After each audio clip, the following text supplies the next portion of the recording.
welcome to the debate. When art historians finally used advanced chemical solvents to remove centuries of candle smoke and soot from the ceiling of the Sistine Chapel. Oh, right. Back in the 90s. Yeah, exactly. The public was actually incredibly shocked because the colors underneath were suddenly vibrant. Almost blindingly bright compared to what people were used to. Right. And a lot of critics absolutely hated it. They argued that the dark shadows, the mystery, that murky depth they had stared at their whole lives and had drawn profound emotional meaning from had been completely scrubbed away. But what was revealed was the artist's true intention. The grime wasn't the art, the grime was just dirt that had accumulated over time, and it was distorting the original masterpiece. Yes, but for the people who had worshipped under that ceiling for generations, the dirt had become an inextricable part of the emotional experience. It was their history. So they basically scrubbed away the history to find this perfect art beneath it. Right, and right now the sport of football is going through its own Sistine Chapel restoration. The 2026 FIFA World Cup across the US, Mexico, and Canada is serving as the most technologically advanced sporting event in human history. To put it mildly. Right. It is powered entirely by artificial intelligence. We are talking about a system that processes hundreds of millions of data points in real time. It generates lifelike three-dimensional avatars of all 1,248 players. Oh, wow. Utilizes generative AI tactical assistance and deploys semi-automated, mathematically flawless officiating. Which really forces us to ask a rather uncomfortable question about what we actually value in the sport. Precisely. The core tension we are exploring today is whether this unprecedented integration of AI takes away the true essence and emotion of football, or if it actually deepens the fans' emotional connection with their teams. Yeah, and that is a massive question. It is. Look, the reason fans invest their hearts, their money, their tears into the sport is the expectation of a fair fight. When we allow devastating human errors to decide the fate of nations, we aren't celebrating the sport. We are just accepting a failure of the system. I strongly disagree with that framing, but go on. Well, I look at this AI integration and see a necessary evolution. It purifies the emotion of the game by ensuring absolute fairness. You remove the officiating injustice that so often corrupts the fans' connection. And, it democratizes the sport so that authentic underdog stories can finally take center stage. See, I think you're missing the core appeal of the game entirely. Football is not a laboratory experiment. It is a cultural phenomenon. And that phenomenon is built squarely on human fallibility, subjective interpretation, and raw intuition. But why do we need fallibility? Because when every touch, every sprint, and every tactical adjustment is optimized by an AI processing thousands of metrics, the sport risks becoming a sterile execution of code. The emotional connection fans have with their teams is deeply rooted in the shared mythology of controversial moments. Yes, the pub arguments. Exactly. The agonizing debates in the pub, the unpredictability of human instinct. If we replace all of that with perfect 3D avatar animations and statistically guaranteed outcomes, we lose the chaotic, subjective soul that makes the beautiful game beautiful. Okay, well, let's test that idea of the subjective soul by looking at the semi-automated offside technology. It's arguably the most visible AI innovation at this World Cup. In the past, we relied on a human assistant referee trying to watch a ball being kicked and a striker making a run simultaneously. Right. Biologically, the human eye cannot do that with perfect accuracy. It is literally impossible. It is incredibly difficult, yes, I'll grant you that. So we fix it.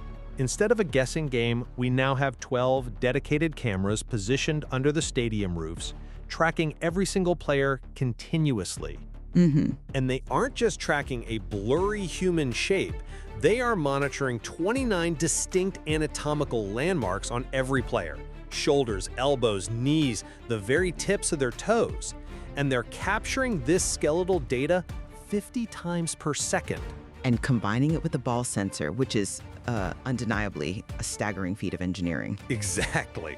a sensor embedded directly in the core of the official match ball, streaming data at 500 Hz, meaning 500 times per second it is reporting its exact physical state.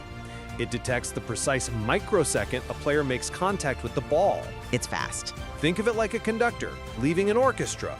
The 500 Hz ball sensor is the beat, marking the exact millisecond the ball is struck.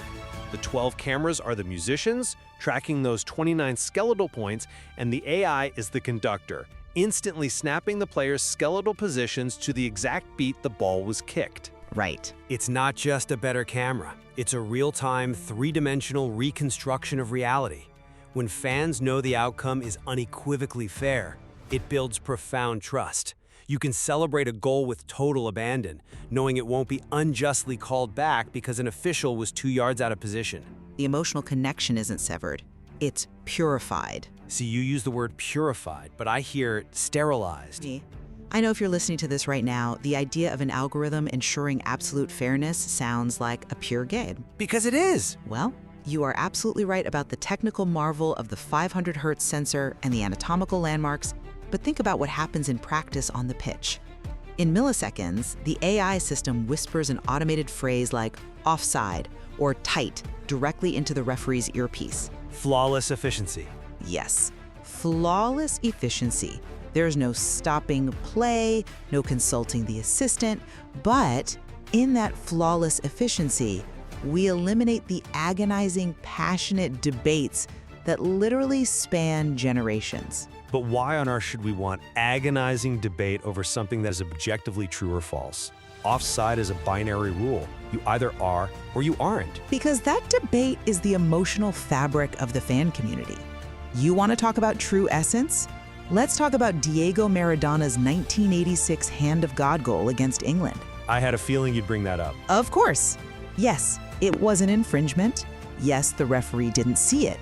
But that single moment of unpunished human deception generated decades of cultural narrative, rivalry, and mythology. It became a defining piece of national identity for both Argentina and England. It inspired songs, books, lifelong pub arguments. Right, but If a 500 Hz ball sensor and a 3D avatar had immediately flagged that as a handball in 1986, the referee would have blown the whistle, given a free kick, and we wouldn't still be talking about it 40 years later. okay, wait. Is the mythological weight of a blown call truly worth the absolute heartbreak of millions of fans whose team was unjustly eliminated? It's part of the game. I can assure you, the English fans in 1986 didn't feel they were participating in a beautiful cultural narrative. They felt robbed. True football lore should be built on moments of spectacular athletic brilliance, not refereeing oversights. That's a very clean way of looking at a very messy sport. But if we accept that AI can mathematically perfect a referee's split-second decision on the pitch, the natural next step is applying that same mathematical perfection to the manager on the sidelines. Which brings us to the tactical side of the game. And this is where I believe AI's impact on the fans' emotional connection is even more profound. You're talking about the generative AI assistants in the dugouts. Specifically, Football AI Pro, the generative AI knowledge assistant. It is processing those hundreds of millions of data points and breaking them down into actionable insights. Right. It's analyzing things like expected goals, which, is essentially the mathematical probability that a specific shot from a specific angle will actually result in a goal, based on thousands of historical examples. Yeah. It's tracking progressive carries, measuring exactly how effectively a player is moving the ball into dangerous territory. Historically, only the wealthiest European clubs or massively funded national federations could afford the armies of data scientists required to do this level of analysis. The Giants always won because they had more information. Well, they had better infrastructure all around. Exactly. But now, every single one of the 48 participating nations has access to a customized AI model. They can simulate tactical changes in virtual scenarios before making substitutions. This levels the playing field in a way we have never seen in the history of the sport. It is a huge shift. It means a small, developing nation with a fraction of the budget can perfectly analyze and exploit the defensive transition flaws of a global superpower. If you want emotion, if you want a deep connection to your team, Look at what happens when AI allows miraculous underdog stories to be driven by accessible intelligence rather than sheer luck. It gives David the precise mathematical coordinates to hit Goliath right between the eyes. I love a good underdog story as much as anyone, and the democratization of analytics is an incredibly compelling argument. I'll admit that. Thank you. But let's follow that logic to its endpoint. What does that democratization actually entail for the human element of coaching? If the underdog's manager is standing on the touchline, simply reacting to an interactive tablet that says, substitute player X now because his deceleration patterns indicate a 14% drop in pressing intensity, what are we actually cheering for? We are cheering for the successful execution of a strategy.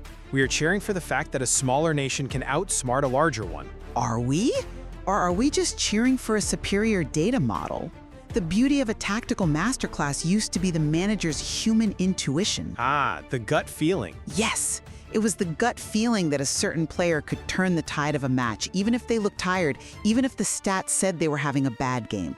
It was the manager reading the emotional temperature of the stadium. But human intuition is flawed. Now, Football AI Pro predicts exactly which substitution will have the greatest impact based on opponent fatigue patterns and historical data. It maps out the positional discipline and transition dynamics perfectly. Which is incredible. But if a coach is just following a generative AI's script, we are reducing football management to an algorithmic execution. The fan's emotional connection is built with the genius of human leadership, the manager who rolls the dice on a whim and wins. If the AI guarantees the outcome of a tactical shift, it completely overwrites that human genius. I have to push back there because the AI doesn't execute the pass. The AI doesn't strike the ball under immense pressure with 100,000 people screaming at it. The AI simply provides the map. The players still have to physically navigate the territory. Yes, but the map is perfect now. Take the pass completion under pressure metric. The AI can identify which player maintains composure when aggressively pressed by two defenders. But it is still the human being who must summon the physical and mental fortitude to make that pass. And consider this, if the AI helps a manager see that a particular zone of the field is under-defended, allowing a brilliant but unknown player from a lower league to exploit it, score, and become a national hero, I mean, doesn't that deeply enrich the fans' experience? It does, but Furthermore, automated camera systems are now tracking all 22 players without human operators, broadcasting lower-profile fixtures and training camps that would never have been filmed before.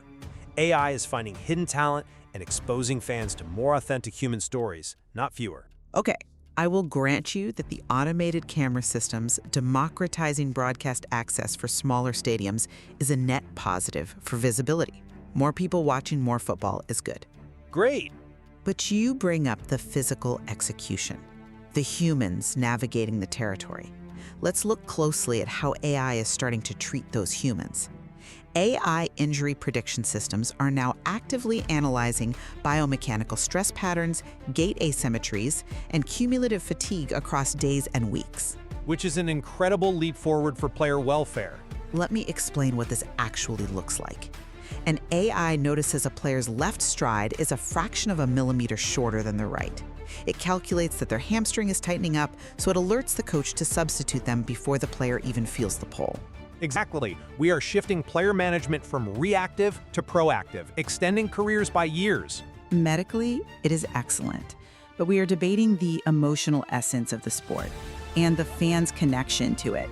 This predictive capability fundamentally shifts the paradigm of how we view athletes. How so? When we start analyzing biomechanical stress to pull a player off the pitch before an injury occurs, we are treating human beings like machines with low battery indicators. That's a bit extreme. It's really not.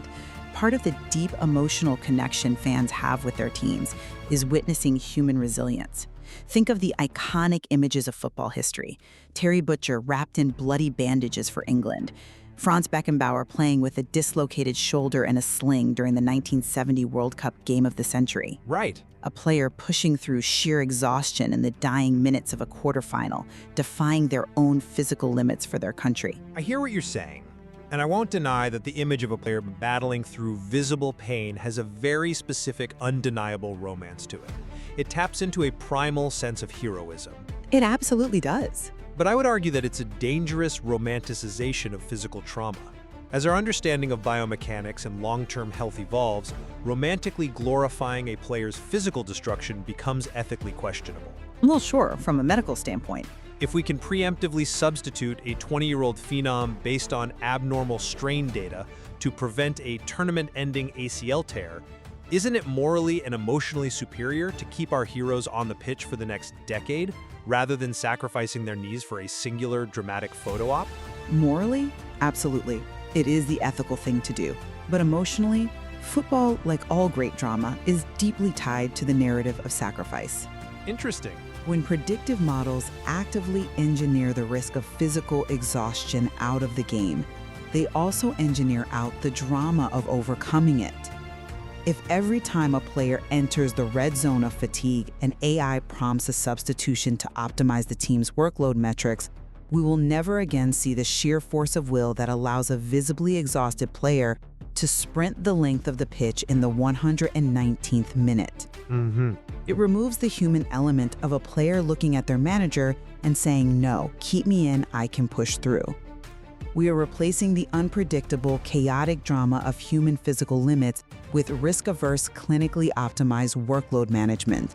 It's undeniably smart business and great medicine, but it is sterile storytelling. I think you're vastly underestimating the capacity for fans to find new narratives. The emotion isn't gone, it's just evolving. When fans look at the real-time statistical overlays on their broadcasts, the 3D replays, the visual explanations of complex video assistant referee decisions, they are engaging with the game on a much deeper, far more intellectual level. Intellectual, maybe, but emotional. Yes, emotional too. Think about the AI-powered video stabilization being used on the referee's ear-mounted cameras. Real-time algorithms are removing the chaotic motion blur from the referee's point of view. We are literally seeing the game through their eyes, smoothed out perfectly. It gives viewers total transparency into how incredibly fast and difficult this game is at ground level. Right. That transparency builds trust, and trust strengthens the bond between the fan, the club, and the sport itself. The emotion shifts from raw, blind tribalism to a genuine appreciation of the sport's strategic depth and athletic reality. Transparency is incredibly useful for analysts, certainly, but I challenge the fundamental premise that total transparency and objective truth are what fans primarily seek when they tune into a football match. You don't think fans want the truth? Football is theater. It's a grand open-air arena where we project our hopes, our anxieties, and our collective identity. By digitally scanning 1,248 players to create perfect 3D avatars, tracking them 50 times a second, and optimizing every tactical decision through an AI processing information faster than human cognition, well, we are turning a vibrant, chaotic theater into a highly efficient simulation. I just fundamentally disagree with that. You say it elevates the intellect and purifies the emotion. I say it numbs the soul. The beautiful game was beautiful precisely because it was played, managed, and officiated by flawed humans making split-second, often irrational decisions under immense pressure. Well, even after exploring all of these nuances, I still look at this technology and see a necessary, brilliant evolution. We are finally stripping away the errors, the financial inequalities, and the blind spots that have held the sport back. Right. By relying on objective measurements and generative AI models, we allow pure, authentic talent and uncorrupted results to drive the fan's emotional experience. When the playing field is perfectly level, the true essence of the game can finally shine. A demonstrably fair game is, quite simply, a better game. And I look at this exact same technology in fear that while the AI integration is undeniably technically flawless, this hyper-optimization risks replacing the sport's deeply human soul with a clinical, predictable simulation. We are sacrificing the mythology, the passionate pub debates, and the raw, unscripted drama of human limitation on the altar of absolute efficiency. We are trading magic for metrics. Yet, despite our opposing views on the emotional impact, it is incredibly clear that the 2026 World Cup represents a point of no return for the sport. With the integration of real-time sensor data, predictive analytics, and the generation of those 1,248 digital twins, artificial intelligence is no longer just a shiny experimental tool. Oh, absolutely not. It has become the foundational infrastructure of football, fundamentally altering how the game is understood from the grassroots all the way to the elite level. Exactly. There is no going back to the murky shadows of the Sistine Chapel. The permanent digital records and the 3D avatars being created today will allow future generations of analysts, coaches, and historians to study this specific tournament decades from now in ways we can barely comprehend today. They will see every movement, every heartbeat, every metric, frozen and preserved in perfect digital amber. Which means there is so much more to explore in how technology is actively reshaping the history of athletics as it happens. We will leave it to you, the listener, to decide for yourselves if the beautiful game is better off in the hands of algorithms. When you watch the next match and the screen cuts to a perfectly rendered, mathematically flawless 3D animation of an offside call, ask yourself, are you finally seeing the masterpiece as it was truly meant to be seen? Or are you just staring at the empty space where the magic used to be?